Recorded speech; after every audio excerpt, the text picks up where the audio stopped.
Halo Sobat Cendekia, salam Cendekia. Ketemu lagi dengan saya, Mentor Tabian Cendekia.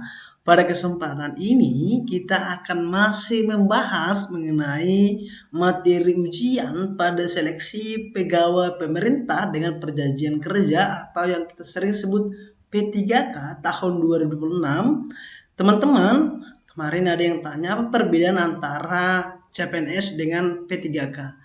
Jadi kalau CPNS itu calon pegawai negeri sipil, dia diangkat sebagai pegawai negeri sipil tanpa melalui perjanjian kerja. Sementara pegawai pemerintah dengan perjanjian kerja itu dia adalah ASN yang diangkat dengan melalui perjanjian kerja. Nah, untuk materi ujiannya juga dia berbeda ya. Jadi kalau untuk CPNS materi ujiannya itu kan terdiri dari TIU, TWK dan TKP. Sementara untuk ujian P3K dia terdiri dari materi teknis, manajerial, sosiokultural dan wawancara. Gitu teman-teman ya. Jadi untuk kesempatan kedua ini, part yang kedua kita akan membahas mengenai materi sosial kultural gitu teman-teman. Jadi agar teman-teman tidak ketinggalan informasi dari kita, konten edukasi dari kita, ikuti kita di media sosial kita tabiahancendekia.co dan kunjungi akun YouTube kita di Tabiahan Cendekia. Jangan lupa subscribe, bagikan kepada rekan-rekan, sahabat, teman, saudara kita yang akan berjuang pada seleksi P3K tahun 2026. Oleh karena itu teman-teman boleh simak konten kali ini untuk mempermudah teman-teman untuk memahami materi sosial kultural. Baik, langsung saja untuk materi ujian seleksi P3K seperti yang sudah saya sebutkan tadi terdiri dari teknis, manajerial, sosial kultural, dan wawancara. Menurut Peraturan Menteri Pan-RB nomor 347 tahun 2024 bahwa kompetensi sosial kultural itu dibuat untuk menilai pengetahuan dan sikap sebagai seorang ASN ya terkait pengalaman berinteraksi dengan masyarakat majemuk. Jadi untuk mengetahui apakah kita punya jiwa sosial berinteraksi dengan masyarakat yang beragam, karena kita adalah masyarakat yang Bhinneka Tunggal Ika atau berbeda-beda tetap satu. Jadi berbeda suku, berbeda agama, berbeda budaya, berbeda adat istiadat, berbeda ras. Maka di dalam perbedaan itu kita harus bisa berinteraksi sosial yang baik. Itulah tujuan utama dari materi sosial kultural. Gitu teman-teman ya. Nah, ada pertanyaan apa saja materi dari kompetensi sosial kultural gitu ya. Yaitu yang pertama adalah kepekaan terhadap keberagaman. Sebagaimana yang saya sebutkan tadi bahwa kita adalah masyarakat yang beragam, maka kita sebagai orang per orang, individu per individu atau sebagai ASN khususnya harus peka terhadap keberagaman. Tidak boleh memaksakan kehendak, pendapat, agama, ya budaya kita terhadap orang lain. Gitu. Justru kita harus bisa tenggang rasa terhadap orang yang berbeda terhadap kita. Gitu ya. Itu yang pertama. Untuk yang kedua adalah kemampuan berhubungan sosial, teman-teman. Jadi kemampuan berhubungan sosial itu adalah kemampuan berinteraksi dengan orang di sekitar kita. Tentu orang di sekitar kita itu siapa? Saudara kita, keluarga kita, rekan kerja kita, dan orang-orang yang berinteraksi setiap harinya dengan kita harus memiliki hubungan sosial emosional dengan mereka, gitu ya. Nah, kemudian ada materi yang ketiga adalah kepekaan terhadap pentingnya persatuan. Sebagaimana yang saya sebutkan tadi, sebagai masyarakat yang Bhinneka Tunggal Ika, kita harus sadar akan pentingnya rasa persatuan. Karena tanpa adanya persatuan maka terjadi perpecahan yang akan justru memperlambat kemajuan negara kita. Sebagai ASN kita harus sadar akan pentingnya persatuan di dalam memajukan bangsa dan negara. Gitu. Nah, yang keempat atau yang terakhir dari materi sosial kultural adalah empati dan toleransi dalam masyarakat majemuk. Jadi inti dari materi sosial kultural itu adalah dua kata kunci ini. Yang pertama adalah empati dan yang kedua adalah toleransi. Itu aja ya. Jadi empati dan toleransi menjadi modal penting di dalam menghadapi soal kompetensi manajerial. Gitu teman-teman. Ya, jadi kita akan membuat konten-konten edukasi dan teman-teman kalau mau belajar dengan kita, silakan DM kita di media sosial kita atau silakan hubungi dinar hubung kita. Kita menyediakan kelas untuk P3K, untuk CSN, untuk SKD, untuk sekolah kedinasan. Teman-teman boleh bergabung di sana. Gitu ya teman-teman ya. Oke, kita lanjut untuk tips. Jadi bagaimana sih cara mudah atau cara cepat gitu ya supaya kita tidak terkecoh atau bingung berhadapan dengan soal sosial kultural. Jadi tipsnya adalah yang pertama berpedomanlah pada kisi-kisi resmi. Jadi Badan Kepegawaian Negara atau BKN nanti akan memberikan kisi-kisi apa yang akan disoalkan di dalam seleksi. Maka berpedomanlah pada kisi-kisi yang resmi, itu yang pertama. Yang kedua, pahamilah konteks soal dengan membaca teliti kalimatnya. Jadi sosial kultural ini kalau di seleksi CPNS ini mirip dengan TKP ya, tes karakteristik pribadi.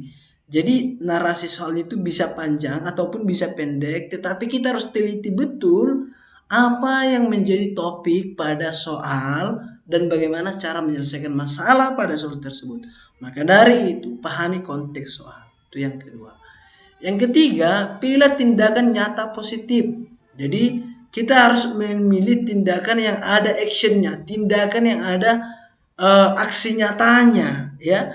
Dan juga aksi nyata itu harus positif, yang mampu menyelesaikan masalah tanpa menimbulkan masalah baru. Ya, teman-teman, yang intinya itu. Yang keempat adalah toleran terhadap keberagaman, berhubungan sosial yang baik, peka terhadap persatuan dan memiliki rasa empati. Jadi kita harus memiliki rasa empati dan toleransi tadi seperti yang saya sebutkan. Lalu yang kelima, hati-hatilah dengan kata jika pada opsi jawaban. Jadi ada nanti opsi jawaban yang menjebak karena jika, karena dia mengumpamakan sesuatu terhadap sesuatu yang lain. Jadi hindari atau berhati-hatilah terhadap kata jika. Lalu selanjutnya adalah hindari pendapat atau asumsi pribadi. Jadi kalau soal sosial kultural itu kan jangan menggunakan pendapat pribadi, jangan menggunakan asumsimu pribadi. Karena apa? Karena di soal sosial kultural itu akan ada case, pasti ada case atau kasus atau problem atau masalah yang mana penyelesaiannya tidak hanya berdasarkan pendapat kita, tetapi untuk kepentingan atau kemaslahatan banyak orang. Itu ya intinya ya. Lalu yang terakhir, setiap soal memiliki permasalahan sendiri. Jadi problemnya soal A atau soal 1 nanti kadang mirip dia dengan soal nomor 2 atau kadang dia mirip dengan soal nomor 3 topiknya. Tetapi ingat bahwa setiap soal memiliki permasalahan sendiri. Mirip bukan berarti sama. Kadang ada kata kunci yang membedakannya. Ingat, ada kata kunci yang membedakannya. Oleh karenanya jangan larut pada pilihan itu atau pada soalan yang pertama tadi. Misalnya soal pertama tadi tentang toleransi kita terhadap teman kita yang berbeda agama ketika dia sedang menjalankan ibadahnya misalnya. Nah, bisa muncul soal semacam ini di soalan nomor 3 atau nomor 4. Maka jangan lagi berasumsi sesuai dengan yang nomor 1 tadi. Ingat, ambil saja kata kunci pada soal nomor 4. Karena topiknya pasti ada kata kunci yang membedakannya dengan soalan nomor 1 tadi. Itu tips yang bisa saya bagikan teman-teman. Teman-teman boleh catat, ingat tips ini akan membantu mengerjakan soal sosial kultural. Itu teman-teman ya. Oke. Nah, kita langsung saja membahas soal sosial kultural teman-teman. Soal nomor 1. Seorang ASN bertugas di wilayah dengan struktur sosial berbasis adat yang masih kuat. Dalam penerapan program pemerintah, ASN menghadapi perbedaan pandangan ya antara regulasi formal dan praktik adat setempat. Tindakan paling tepat adalah, jadi di lapangan ada permasalahan nih terhadap praktik adat setempat. Kira-kira sebagai ASN, tindakan apa yang paling tepat? Teman-teman boleh jawab, boleh berikan komentar di kolom komentar, boleh kasih jawabannya. Kira-kira untuk soal nomor 1 ini jawabannya apa? Gitu ya. Yang A menerapkan regulasi dengan pendekatan persuasif dengan melibatkan struktur adat. Yang B menyesuaikan implementasi program dengan nilai adat agar tidak bertentangan. Yang C mengoptimalkan peran struktur adat sebagai pelaksana utama program pemerintah. Yang D menyusun kebijakan alternatif khusus di daerah tanpa merujuk regulasi pusat. Kira-kira jawabannya apa? Yang pastinya teman-teman, seperti yang saya sampaikan tadi soal di P3K itu hampir mirip dengan di TKP, bahwa semua opsi atau pilihan jawaban itu punya nilai rentang 1 sampai nilai 4. Nah, tetapi kita tidak mau nilai 1 toh, maka kita harus mencari yang maksimal. Yang maksimal adalah nilai 4. Maka kita harus mencari nilai 4. Mana nilai 4? Kira-kira mana jawabannya teman-teman? Oke. Mudah-mudahan teman-teman memberikan tanggapan, memberikan jawaban. Kita lihat ke pembahasan teman-teman. Jadi kalau ditanya apa jawaban yang benar, maka jawaban yang benar adalah B ya. Pilihan yang B itu adalah pilihan yang benar. Apa tadi katanya? Menyesuaikan implementasi program dengan nilai adat agar tidak bertentangan. Seperti yang saya sampaikan tadi, di tipsnya intinya kita harus toleran dan berempati. Jadi ada satu program dari pemerintah yang itu bertentangan dengan adat, tidak boleh kita paksakan, harus terlaksana di daerah itu. Mungkin di daerah lain bisa, tetapi di daerah itu tidak bisa, jangan dipaksakan. Karena kalau dipaksakan justru akan menimbulkan satu masalah yang baru. Seperti yang saya sampaikan tadi, justru kita harus bisa menyelesaikan satu masalah tanpa menimbulkan masalah yang baru. Gitu ya teman-teman ya. Nah, jadi maka jawabannya adalah B. Kita harus bisa menyesuaikan, kita harus bertoleransi. Gitu ya. Jadi pilihan B itu menunjukkan kemampuan beradaptasi terhadap budaya yang proporsional. Tetap berpegang pada regulasi pasti ya, namun harus fleksibel terhadap penerapan di lapangan. Jadi kalau di lapangan ada masalah, kita harus menyesuaikan di sana. Mengedepankan toleransi menjadi modal penting di dalam melaksanakan program pemerintah, tetapi dengan catatan tanpa melanggar aturan yang berlaku. Maka jawaban yang bernilai 4 adalah B. Sementara kalau kita lihat jawaban yang A itu bernilai 3, menerapkan regulasi dengan pendekatan persuasif. Jadi persuasif itu artinya melakukan pendekatan dengan mengkampanyekan atau mensosialisasikan dengan melibatkan struktur adat, yaitu menjadi salah satu solusi alternatif, maka dia bernilai atau berpoin 3 ya. Sementara yang C itu nilainya 2 ya. Kenapa nilai 2? Karena dia mengoptimalkan peran struktur adat sebagai pelaksana. Jadi kalau adat itu pun menjadi yang terutama atau kunci di dalam program pemerintah, tentu semua program pemerintah nanti tidak berjalan. Maka dari itu justru keduanya harus fleksibel, tidak antara satu yang diutamakan sementara meninggalkan yang lain, tetapi justru harus bergandengan fleksibel terhadap kemajuan tadi. Tujuan program pemerintah tentu adalah pembangunan masyarakat, ya pengembangan masyarakat, maka harus lebih fleksibel gitu ya. Sementara yang D menyusun kebijakan alternatif khusus daerah tanpa merujuk. Nah ini salah ya. Jadi dia ini tadi yang saya sebutkan, dia tidak boleh berpusat pada satu tujuan tapi meninggalkan nilai yang lain, itu salah ya. Justru dia harus bisa saling melengkapi. Kalau menjalankan kebijakan tapi dia melanggar aturan itu salah juga kan. Jadi dia harus menyesuaikan dengan lingkungan itu di mana budaya itu hidup, tetapi tanpa harus melanggar aturan, dan tentu harus tetap merujuk pada regulasi atau aturan. Gitu ya teman-teman ya. Nah, jadi sebenarnya soal sosial kultural itu tidak terlalu susah, tetapi berhati-hatilah pada soal yang dianggap mudah. Gitu ya. Karena tidak semua soal mudah itu bisa gampang kita tebak jawabannya ya. Ada pepatah mengatakan air beriak tanda tak dalam ya. Jadi soalan mudah yang tenang-tenang bukan berarti tidak ada masalah di situ ya. Gitu teman-teman ya. Itu dia untuk soal nomor 1 teman-teman. Kita akan banyak membahas soal P3K dan kita akan menyediakan modul juga nanti untuk P3K. Teman-teman boleh ikuti kita di tabiancendekia.co. Gitu teman-teman. Nah kemudian Untuk soal yang nomor 2, teman-teman boleh lihat, boleh simak, dan boleh berikan jawabannya di kolom komentar. Langsung kita lihat nomor 2. Masyarakat menolak suatu kebijakan publik karena dianggap tidak sejalan dengan kebiasaan lokal dalam konteks kompetensi sosial kultural. Ini kompetensi yang sedang kita bahas ini. Langkah ASN yang paling strategis adalah apa? Langkah aparatur sipil negara yang paling strategis. A. Mensosialisasikan kebijakan secara bertahap dengan bahasa yang kontekstual. Yang B. Menunda implementasi. Jadi dia menunda sambil menunggu penerimaan masyarakat. Yang C. Menyesuaikan teknis pelaksanaan kebijakan tanpa mengubah tujuan utamanya. Yang D. Mengkaji ulang kebijakan melalui dialog partisipatif dengan pemangku kepentingan. Jadi teman-teman, yang membuat dia susah ada pada opsi sebenarnya. Kenapa begitu, Bang? Karena ya, di opsi itu semua narasi bisa kita lihat tampak positif atau tampak benar semua.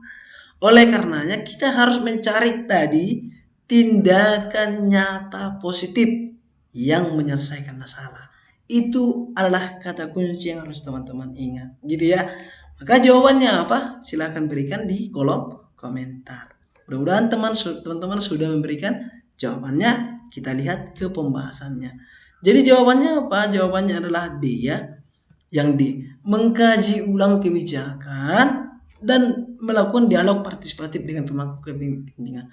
Pemangku kepentingan itu kan ada dua di situ, ada masyarakat adat dan ada pemerintah. Jadi dialog di situ dialog terbuka harus terjadi agar ada toleransi dan empati, intinya kan gitu. Jadi tidak memaksakan kehendak seperti yang saya sebutkan tadi. Jadi jawaban yang benar adalah D. D itu bernilai 4 teman-teman ya. Jadi D itu bernilai atau skorsnya adalah 4 ya. Sementara yang bernilai 3 itu ada di C ya, menyesuaikan teknis pelaksanaan kebijakan tanpa mengubah tujuan utamanya. Jadi tadi di lapangan kasus-kasus semacam ini harus fleksibel ya.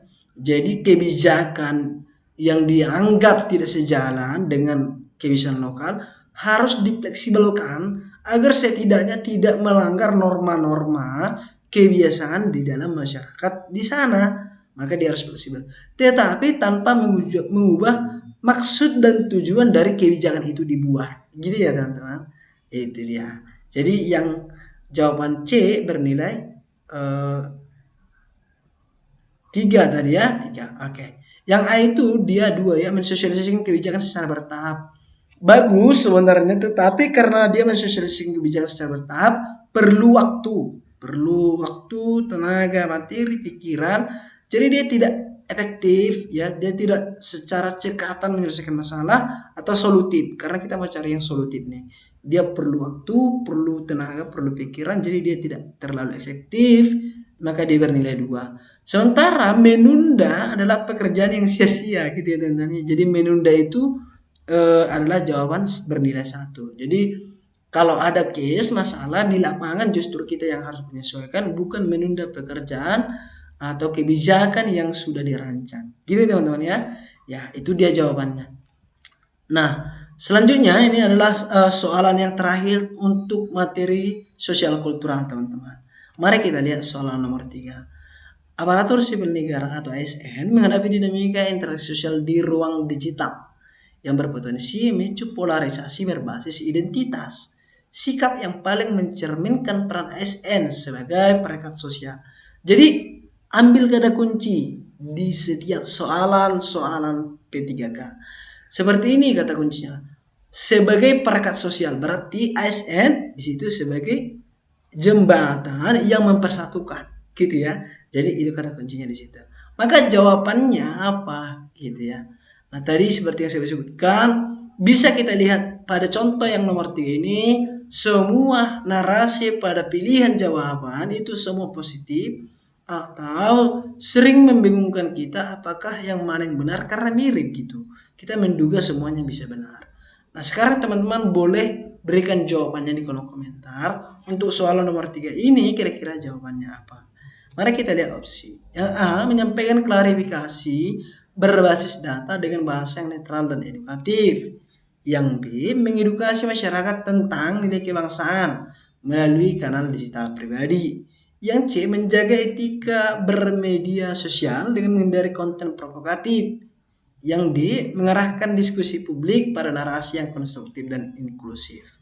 Oke teman-teman, berikan jawabannya di kolom komentar gitu ya. Oke, langsung saja kita lihat pembahasannya. Jawabannya apa? Jawabannya adalah masih jawaban D ya. Kenapa yang D? Tadi kita harus mencari jawaban yang ada tindakan nyata positif yang mampu menyelesaikan masalah ya. Jadi sebagai ASN itu tidak boleh berpangku tangan apabila ada polarisasi berbasis identitas di media sosial atau di ruang digital lainnya. Nah, maka kita harus bisa sebagai penengah. Kata kuncinya tadi kan perekat sosial.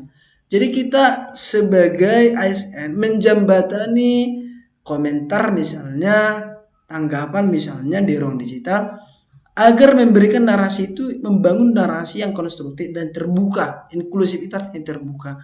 Jadi dia tidak boleh hanya berdasarkan asas pada kemampuan pemikiran sendiri atau asumsi sendiri atau asumsi pribadi, tetapi juga dia harus menerima asumsi orang lain. Maka jawabannya itu adalah D. Kita berusaha untuk merasionalkan gitu ya. Jadi itulah jawaban yang benar ya. Sementara yang jawaban yang bernilai 3 itu A ya, A jawaban nilai 3 ya, menyampaikan klarifikasi berbasis data dengan bahasa yang netral dan edukatif. Jadi yang A itu nilai 3 karena dia ada tindakan nyata juga, tetapi di situ dia perlu waktu untuk menyediakan data atau sumber yang terpercaya untuk mengklarifikasi gitu ya. Bagus juga ya, tetapi itu nilai 3. Sementara mengedukasi masyarakat tentang nilai kebangsaan itu nilai 2 ya. Jadi sama ya. Dia membuat konten dulu tuh karena katanya melalui kanal digital pribadi dia buat video kah misalnya atau flyer atau poster atau semacamnya untuk mengedukasi. Jadi itu butuh waktu, butuh tenaga, butuh pikiran. Jadi dia tidak bisa langsung menanggapi secara head to head ya, secara cepat. Maka dia jawaban bernilai 2. Sementara menjaga etika dengan menghindari konten provokatif itu termasuk juga jawaban yang benar ya kalau kita lihat ya. Tetapi itu nilai 1 karena dia menghindari konten provokatif, dia tidak memberikan solusi pada orang lain. Karena tadi kita perekat sosial, berarti dia harus ada menghubungkan antara si A yang memberi komentar berlawanan terhadap si B, dia di tengah di situ memberi solusi. Kalau dia menghindari konten provokatif, itu menyelamatkan dirinya sendiri gitu kan. Dia tidak boleh menyelamatkan dirinya sendiri. Ada di pembahasan ya. Mengelola arah diskusi publik menunjukkan bahwa peran ASN sebagai agen interaksi sosial bukan sekedar menjaga diri sendiri, itu maksudnya ya. Jadi yang satu itu menjaga diri sendiri, menghindari konten pribadi, itu menjaga diri sendiri doang gitu. Menjadi figur yang memberikan solusi terbaik dalam masyarakat, termasuk media digital di menjadi bagian dari peranan ASN. Jadi itu dia teman-teman. Jadi jawaban yang benar itu adalah bernilai 4 gitu ya.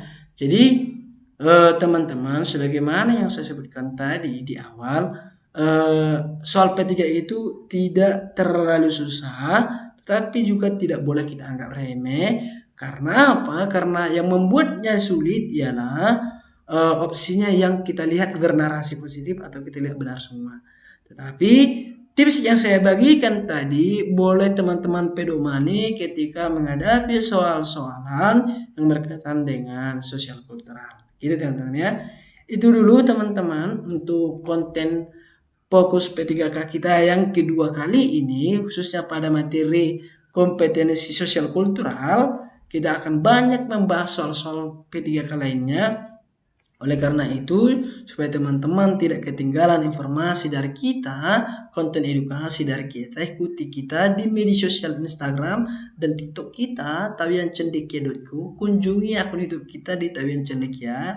Jangan lupa berikan like, komentar, dan bagikan kepada rekan-rekan, sahabat, teman kalian yang sama-sama berjuang untuk seleksi P3K tahun 2026. Gitu teman-teman. Sampai ketemu di konten edukasi lainnya.